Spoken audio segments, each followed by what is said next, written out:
Convido então os irmãos a abrirem a Bíblia em Efésios, no capítulo 1. Efésios 1, vamos ler os primeiros 2 versículos. Paulo, apóstolo de Cristo Jesus, por vontade de Deus, aos santos que vivem em Éfeso e fiéis em Cristo Jesus. Graça a vós outros e paz da parte de Deus, nosso Pai, e do Senhor Jesus Cristo. Vamos orar? Senhor, nós estamos encantados, Pai, por Tu teres renovado nesta manhã a Tua bondade, a Tua graça, a Tua misericórdia sobre as nossas vidas.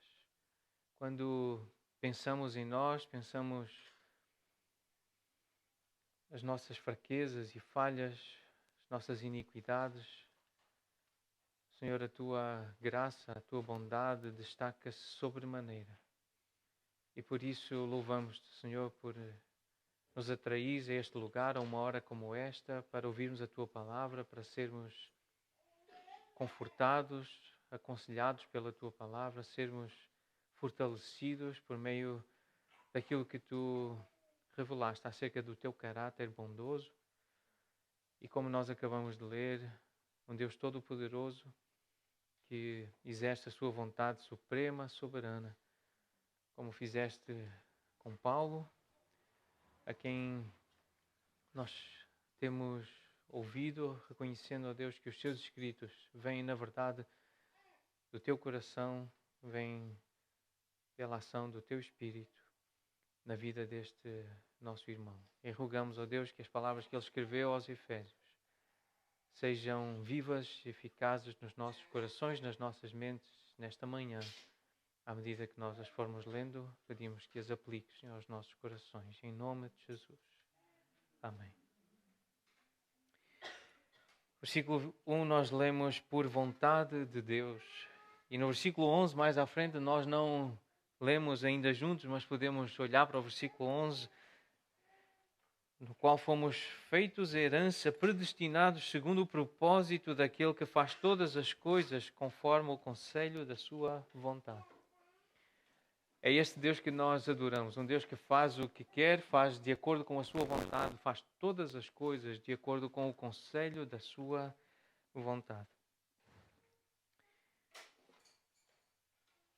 Um irmão que influenciou o movimento de treinamento em pregação expositiva, David Jackman, um irmão britânico, ele, ao comentar esta carta e a abrir uma série de comentários sobre as cartas paulinas, ele diz: não há dúvida de que Efésios, e falando especificamente desta carta, é um livro-chave no Novo Testamento, pois trata da natureza e da vida da igreja, contendo algumas das secções bíblicas mais conhecidas, como aquela expressão salvos pela graça, no capítulo 2, a figura do casamento, no capítulo 5, a armadura de Deus, no capítulo 6.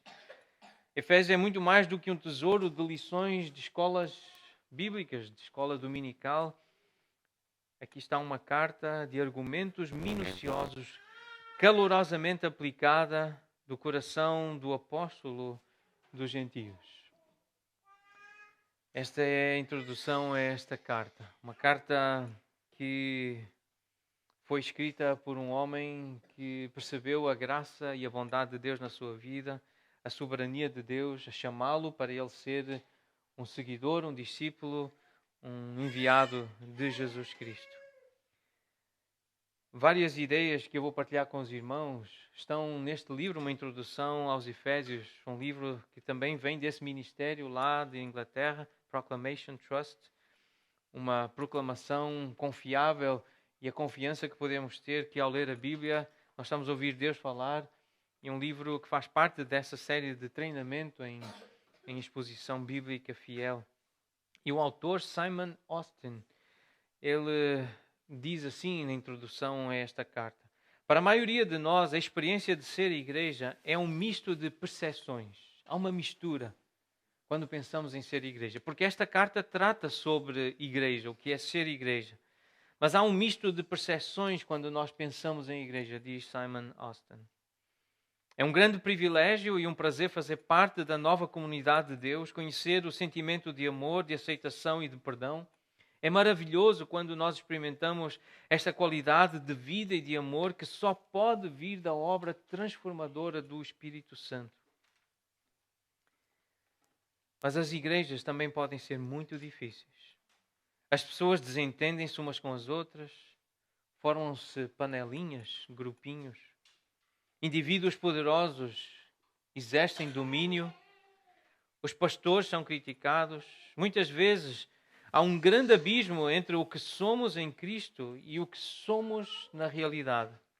O resultado disso é que, à medida em que a principal marca distintiva de ser um discípulo é destruída, e essa marca é o amor uns pelos outros, as principais responsabilidades da igreja são diminuídas.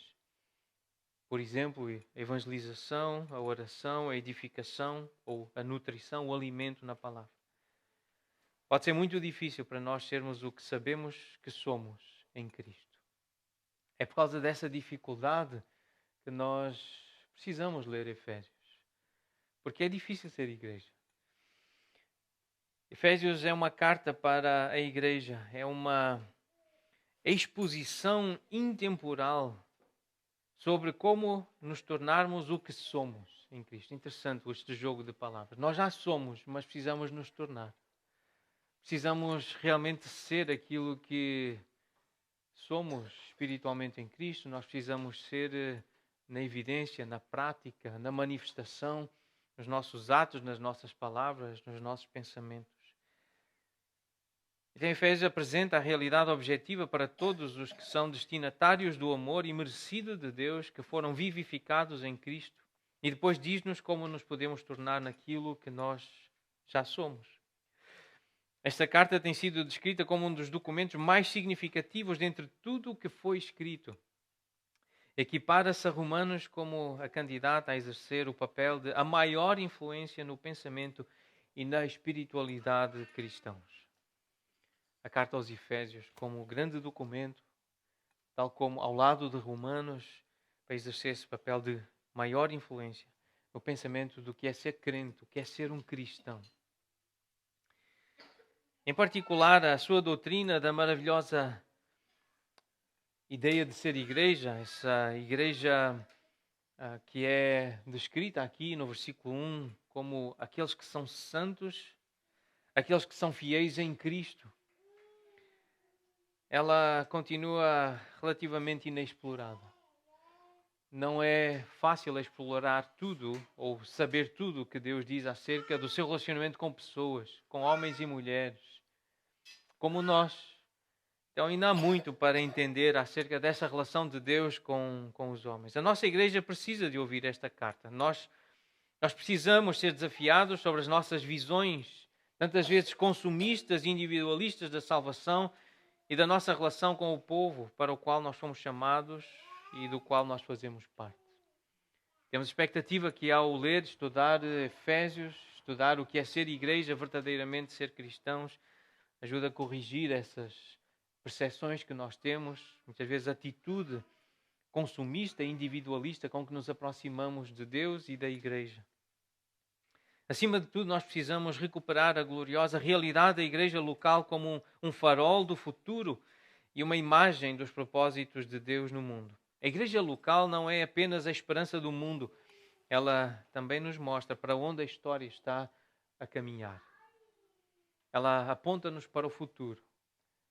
Entender o que é ser igreja e viver igreja é pensar no futuro, aquilo que nos aguarda. A cidade de Éfeso, apesar de ter sido outrora uma colónia grega, tinha se tornado, no tempo de Paulo, a capital da Ásia proconsular romana. Poderosa e cosmopolita, abrigava a sede do culto de Artemis ou Ártemis, Diana, cujo templo reconstruído após ter sido destruído no século IV a.C., passou a ser considerado uma das 7 maravilhas do mundo antigo. E é lá que Paulo desenvolve o seu ministério durante 3 anos, provavelmente entre 52 e 55 depois de Cristo. E nós vemos o registro, o relato dessa informação em Atos 20, versículo 31, quando Paulo menciona esses 3 anos que passou lá entre os Efésios. Ele influenciou toda a Ásia nessa época e deixou escrito, a partir dessa experiência, um tesouro de encorajamento e de advertência bíblicos. O relato de Lucas sobre o ministério de Paulo em Éfeso domina os capítulos 19 e 20 do livro de Atos. Inicialmente, Paulo entrou na sinagoga. Foi a primeira abordagem que era comum em Paulo. Se houvesse uma sinagoga na cidade, ele entrava e começava por falar aos judeus e durante 3 meses falou, ensinou lá com ousadia, argumentando de forma persuasiva acerca do reino de Deus, do Evangelho, acerca de Jesus ressuscitado. E ao lermos o relato de Atos 19 e 20, podemos supor que alguns dos judeus creram, porque alguns não creram. É assim que está no versículo 9 do capítulo 19. Diz que alguns deles se mostraram duros à mensagem. Então quer dizer que outros se terão deixado persuadir pelas palavras de Deus através de Paulo. Os que tinham sido persuadidos, os que tinham crido, eles estavam dispostos a responder com fé ao ensino de Paulo e por isso acompanharam-no até à escola de Tirano, onde ele tinha começado uma série de palestras, de conversas, até debates diários que durou 2 anos. Está no versículo 10 do capítulo 19. Como resultado, todos os habitantes da Ásia ouviram a palavra do Senhor. A carta aos Efésios, escrita talvez cerca de 6 ou 8 anos mais tarde dessa primeira visita, teria sido dirigida a todos os que na região responderam à palavra de Deus, um grupo que se estendia para além dos limites da própria cidade, mas uma região maior. O que fica claro no livro de Atos é que quando Paulo partiu de Éfeso, toda a gente em Éfeso e na província da Ásia, quando se fala da província da Ásia, estamos a falar da atual Turquia, praticamente daquela região que hoje é a Turquia. Não o continente asiático, mas o país que hoje é a Turquia, era uma região que tinha esse nome, Ásia. Então toda aquela região, não apenas a cidade de Éfeso, mas toda a região tinha ouvido o Evangelho. E muitas pessoas, tanto judeus como gentios, tinham crido. Portanto, igrejas foram plantadas, foram estabelecidas, líderes foram nomeados, foram identificados e foram ordenados, de tal modo que quando surge uma nova referência a Paulo naquela região, é no contexto da sua exortação aos presbíteros de Éfeso. Ele manda chamar, ele está em Mileto e manda chamar os presbíteros de Éfeso para conversar com eles. Está em Atos capítulo 20, versículo 17. Depois da partida de Paulo, a igreja em Éfeso passa por momentos bem distintos. Há um misto ali de acontecimentos. Então Paulo pede a Timóteo para permanecer em Éfeso com o propósito de admoestar certas pessoas a fim de que não ensinassem doutrinas falsas, outro evangelho. Então já havia esse risco, ou já estava a acontecer esse tipo de influência maligna ali na cidade. Então Paulo pede a Timóteo para permanecer, e nós lemos isso em 1 Timóteo capítulo 1, versículo 3. A preocupação de Paulo era que os irmãos de Éfeso soubessem como se comportar na casa de Deus, ou como proceder sendo casa de Deus, sendo igreja. 1 Timóteo capítulo 3, versículo 15, nós lemos essa expressão de cuidado de Paulo pelos irmãos de Éfeso. Portanto, deve ter sido doloroso para Paulo ver o que aconteceu com essa igreja, uma igreja nova, uma igreja já estabelecida, com líderes, já com presbíteros, mas com necessidade deste tipo de admoestação, de correção. Deve ter sido doloroso. Passado tão pouco tempo, Paulo ter que falar com os líderes, como ele falou, e está registado em Atos 20, e o que ele teve que tratar, lidar através de Timóteo, nessa carta que ele escreve a Timóteo. Na segunda carta a Timóteo, revela algo mais do grande desafio para todas as igrejas nos últimos dias. Todos os da Ásia me abandonaram, diz Paulo na segunda carta. Aquela região que tinham ouvido e que muitos tinham querido, mas agora estavam a apartar-se de Paulo, estavam a abandoná-lo. Na minha primeira defesa, ninguém foi a meu favor, antes todos me abandonaram.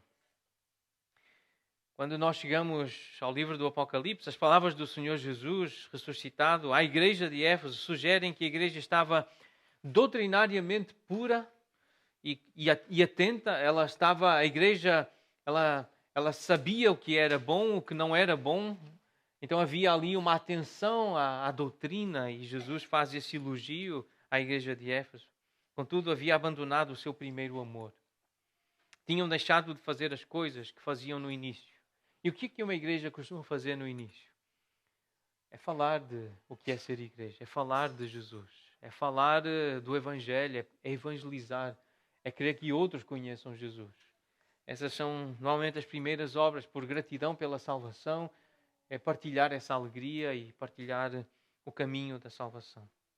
Então nós vemos esse relato em Apocalipse, no capítulo 2, especialmente entre os versículos 2 a 5, essas palavras que Jesus dirige através de João à igreja que se reúne em Éfeso. O versículo 5 diz: lembra-te de onde caíste, arrepende-te e volta à prática das primeiras coisas. Senão venho a ti e moverei do seu lugar o teu candeeiro, caso não te arrependas. Nós temos ouvido relatos, e até um missionário que atua na Turquia esteve conosco há pouco tempo, e temos ouvido pessoas dizerem hoje, e relataram isso, a igreja de Éfeso já não existe. Já não existe. É triste chegarmos a este momento e percebermos que há desfechos assim. Que até o próprio Senhor Jesus é ignorado. Ele falou com a igreja. Ele disse: arrepende-te. Volta à prática das primeiras obras. É o próprio Jesus. Mas é esta realidade que nós enfrentamos. Pessoas como nós ouviram os apóstolos, ouviram Paulo, ouviram João, perceberam que era Jesus que falava com eles. Ainda assim, coração duro, incrédulo. Hoje a igreja de Éfeso já não existe. Então a carta de Paulo aborda todas estas preocupações.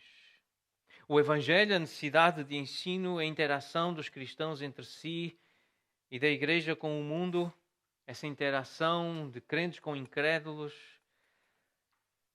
E recorda-nos a guerra espiritual em que nós estamos envolvidos. Não só quando as pessoas se tornam parte da igreja, mas também quando nós pretendemos permanecer e perseverar como igreja, sendo igreja. Quantas lutas espirituais nós enfrentamos. Ataques do inimigo que quer semear discórdia, conflito, confusão, vergonha para o nome de Jesus. E a carta aos Efésios aborda todas estas preocupações do que é ser igreja. A mensagem central desta carta é: quem somos em Cristo? Qual é a nossa identidade? Quem somos em Cristo? Outro irmão a procurar descrever qual é a mensagem, uma outra tentativa de descrever qual é a mensagem que Deus quer transmitir através desta carta que Paulo escreveu, pode ser resumida assim: privilégios espirituais no Cristo exaltado devem levar o corpo ao crescimento em união, à santificação na vida diária e ao triunfo no conflito espiritual. Então, como é que se vence a batalha espiritual? Como é que nos conduzimos à santificação na vida diária, fazendo escolhas que agradam a Deus, puras? Como é que nós podemos crescer em união, sendo igreja verdadeiramente estabelecida? É quando pensamos em Cristo e nos privilégios, nas bênçãos, na esperança que nós temos de viver com Ele para sempre. É este privilégio, é pensar na posição para a qual Cristo nos elevou, que nós podemos vencer e ser igreja, vencer o mundo, ser igreja, vencer a carne e sermos irmãos unidos. É em Cristo que nós temos todas as bênçãos espirituais. Nele nós fomos escolhidos e ressuscitados. É através dele nós somos transformados numa nova entidade, que é a igreja. Então este é o cerne, é o centro da carta. A igreja de que os cristãos fazem parte agora, essa estranha comunidade de crentes professos que se reúnem, é um auxílio visual, uma imagem do que Deus fez nas regiões celestiais. Uma obra que Deus fez no céu é algo que faz até antes do tempo, mas é através da igreja que se revela essa grandeza do amor de Deus, esse plano soberano e maravilhoso de Deus. É através da igreja que se conhece o amor do Senhor. Podemos afirmar então que Jesus está muito acima de todo o principado e potestade e poder e domínio e de todo o nome que se possa referir, não só no presente século, mas também no vindouro. E lá nós temos toda a sorte de bênção espiritual. É lá no reino por vir, no reino vindouro, que temos as verdadeiras bênçãos que nós precisamos para a nossa alma. Nem sempre são as que nós desejamos por causa da nossa carne, mas são as que realmente são bênçãos. São aquelas que realmente nos fazem bem. São aquelas coisas que realmente nos alegram e que nos dão paz. Então pensar em Jesus, pensar em Cristo exaltado acima de todo tipo de poder e de autoridade que há no universo. E lembrar que estamos associados a Ele. Esta é a nova identidade que afeta radicalmente a forma como nós vivemos no mundo terreno. Pensar em Cristo, em quem Ele é, a posição em que Ele está, como Paulo descreve no capítulo 1. Pensar e não só pensar, visualizar, incorporar. Deixar que essa imagem de Jesus faça parte realmente da nossa vida, do nosso ser, da nossa existência. Isso afeta a forma como nós vivemos, as decisões que nós fazemos. Portanto, ao formar-se a igreja, forma-se uma nova comunidade com novos valores e novos relacionamentos tão abrangentes que, pela igreja, a multiforme sabedoria de Deus torna-se conhecida dos anjos, até dos demónios, principados e potestades nos lugares celestiais. Olham para a igreja e veem na igreja a sabedoria de Deus. A sua bondade, a sua misericórdia, a sua graça, o seu poder controlado. Portanto, aqui está algo novo e algo também profundamente poderoso que afeta o nosso relacionamento com os outros crentes, o nosso relacionamento com o mundo, o nosso relacionamento com as pessoas em casa, entre maridos e mulheres, filhos e pais, e também no local de trabalho, entre servos e senhores. A igreja, portanto, é a expressão atual da eternidade, desse futuro para a qual ela aponta. Mas ela pode ser uma expressão atual, aqui e agora. Uma demonstração, sim, do rumo que a história está a tomar, A história está a dirigir-se para estas regiões celestiais. Não vai continuar a existir a história, a humanidade, os seres humanos não vão continuar a existir na Terra como nós a conhecemos. Então a igreja aponta para o futuro da humanidade. E por isso, e por causa desse papel que a igreja tem na história, de apontar para as regiões celestes, para apontar para Jesus, ela está constantemente a ser atacada. Se é pelo nosso amor uns pelos outros que o mundo pode ver que somos discípulos de Jesus, e isto é o que nós ouvimos do próprio Jesus em João 13, se a igreja se torna ou se pode tornar assim a mais poderosa apologia do Evangelho, defesa do Evangelho e da mensagem da salvação, então é a igreja que sofrerá os piores ataques do inimigo. Não fiquemos admirados que seja tão difícil ser igreja. A nossa batalha para sermos o que somos em Cristo, não é contra carne e sangue, mas contra os principados e potestades, contra os dominadores deste mundo tenebroso, contra as forças espirituais do mal nas regiões celestes. O diabo, os demónios veem o que a igreja quer ser. Está a ouvir que deve ser. E querem resistir. E querem dar luta. E querem nos derrotar nesse testemunho. De sermos aquilo que somos em Cristo. Que Jesus nos chamou para sermos nele. Satanás não quer que a igreja seja formada, seja estabelecida pela pregação, pela proclamação do Evangelho. É isso que forma a igreja. É o Evangelho. O Evangelho é que regenera pessoas, que ressuscita pessoas espiritualmente.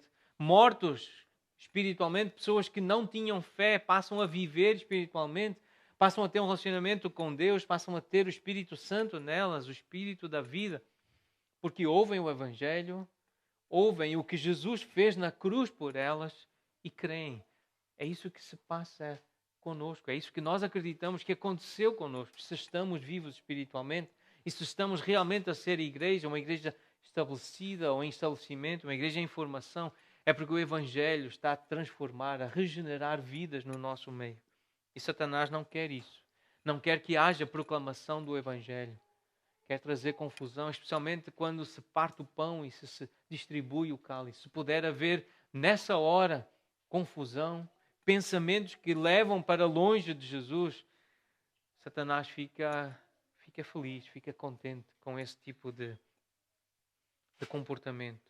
O diabo, ele não quer que a igreja viva como deveria viver, com base na ética do Evangelho, aquilo que é certo à luz da mensagem de Jesus. O diabo não quer que a igreja viva como igreja, o que poderíamos chamar de uma vida evangélica. Relacionamentos baseados no Evangelho, relacionamentos familiares, sociais. É por isso que nós precisamos da armadura de Deus, a armadura do Messias, a armadura de Cristo. Ao vestirmos a sua armadura, ao compreendermos quem somos em Cristo, a batalha pode ser ganha uma vez que Cristo foi exaltado muito acima de toda a autoridade, poder e domínio. Ao nos revestirmos daquilo que Efésios 6 chama de armadura de Deus, que Jesus representa, nós podemos vencer esses dardos inflamados do maligno, essas tantas tentativas do diabo nos impedir de ser aquilo que Deus quer que sejamos. É em Cristo que a batalha para sermos igreja é ganha. Não admira que Paulo esteja tão empenhado em deixar claro que temos todas as bênçãos espirituais em Cristo e que fomos ressuscitados com Ele. É maravilhosamente encorajador saber que a igreja da qual fazemos parte e na qual ministramos não é a insignificância irrelevante que a sociedade nos quer fazer crer. O mundo, a sociedade quer nos fazer crer que somos irrelevantes, insignificantes. E não são poucas as tentativas e as abordagens de nos fazer crer nisso. que nós não temos relevância nenhuma na nossa sociedade, no nosso continente, na Terra. Mas quando lemos Efésios com atenção, quando pensamos em Jesus como Ele está descrito aqui, especialmente no primeiro capítulo, uma imagem profunda do rumo que a história está a tornar, cresce. A defesa viva do Evangelho é realizada. Nós começamos a ficar animados porque sabemos a quem pertencemos, o que Ele nos conquistou, o que Ele nos deu, para onde Ele nos leva. Quando nós entendemos e expomos a mensagem de Paulo aos Efésios, nós fazemos arder o coração do crente, o coração da igreja. Esta foi a experiência dos discípulos, quando ouviam Jesus expor as Escrituras, quando ouviam Jesus expor o que a respeito dele estava presente na palavra de Deus, os discípulos começavam a sentir um calor, um ardor interior, um fogo que ardia dentro deles. Expor as Escrituras é falar de Deus, é falar do real Consolador, o divino fogo santificador que nos anima e nos acende o amor. Lembram desta frase? Cantamos lá semana passada. A ti, ó Deus, fiel e bom Senhor. Uma das estrofas diz que Ele é o real Consolador, o divino fogo santificador que nos anima e nos acende o amor. Ao lermos Efésios, ao considerarmos sobre Cristo e sobre a obra dele a nosso favor, a nossa esperança, a nossa expectativa é que esse amor seja acendido no nosso peito. Essas emoções de pensarmos em Cristo, olharmos para o futuro, que dirijam também o nosso presente, andando nós alegres, motivados pelas promessas que o Senhor nos deixou. Expor as Escrituras é falar de Deus, é falar da esperança da vida eterna, que o Deus que não pode mentir prometeu antes dos tempos eternos. Falar da Bíblia, falar de Efésios, é falar sobre essa esperança que nós temos acerca do futuro. O Deus que não pode mentir, Ele prometeu que nós teríamos uma vida eterna. A igreja, portanto, é a expressão atual de eternidade. E nós encontramos alguns versículos na carta aos Efésios que apontam para esta esperança. Logo no versículo 3, bendito Deus e Pai do nosso Senhor Jesus Cristo, que nos tem abençoado com toda a sorte de bênção espiritual nas regiões celestiais em Cristo.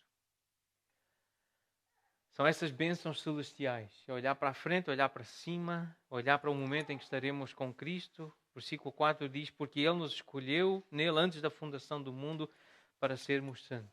É fora do tempo. É fora do mundo, é fora desta terra. Temos um relacionamento com Jesus que transcende a história e esta experiência aqui na terra.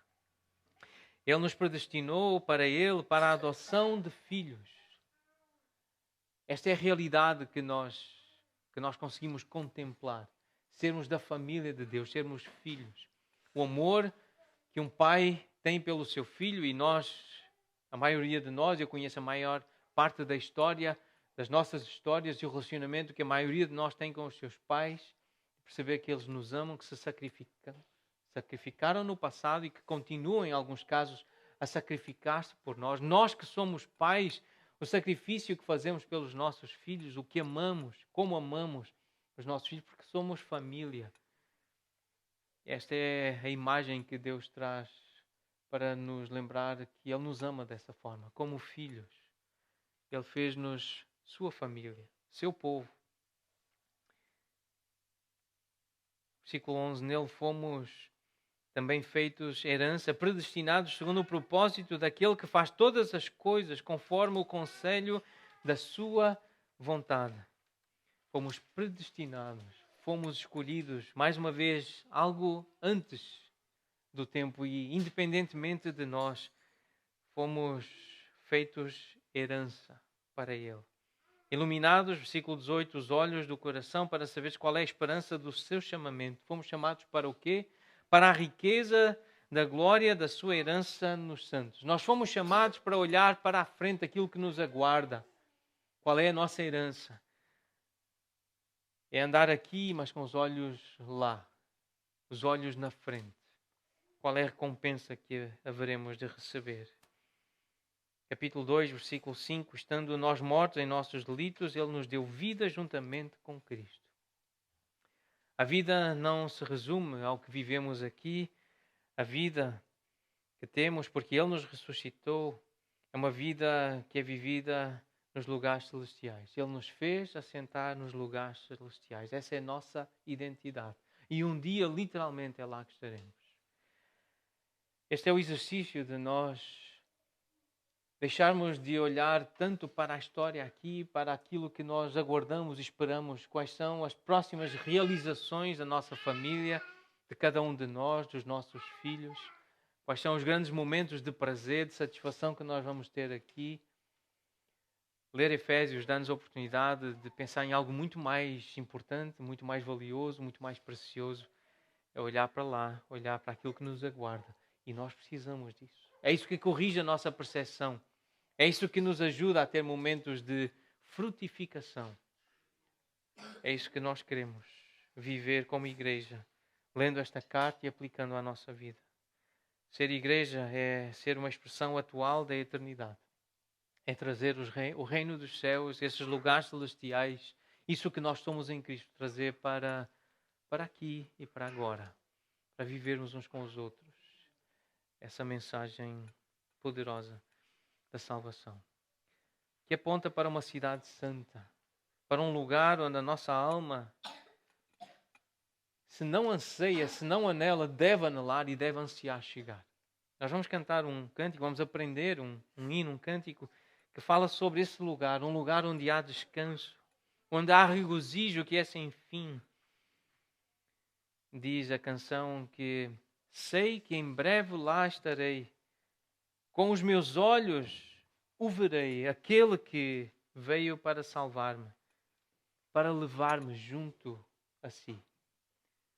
Essa é a mensagem que nós vamos procurar recordar, viver, estudando Efésios. Falar sobre esse lugar, é ali, é nesse lugar ou é aqui, e a presença do Senhor, e pensando já na igreja, na nossa reunião, que agora é nesta sala, mas pode ser em algum outro lugar, mas é aqui que a presença do Senhor mora entre os homens que Ele salvou. Eles são seu povo e Ele é o seu Deus. A cidade santa é o que anseio eu. É o que nós estamos a aprender a ansiar e vamos aprender com Efésios. É isso que nós vamos então cantar agora.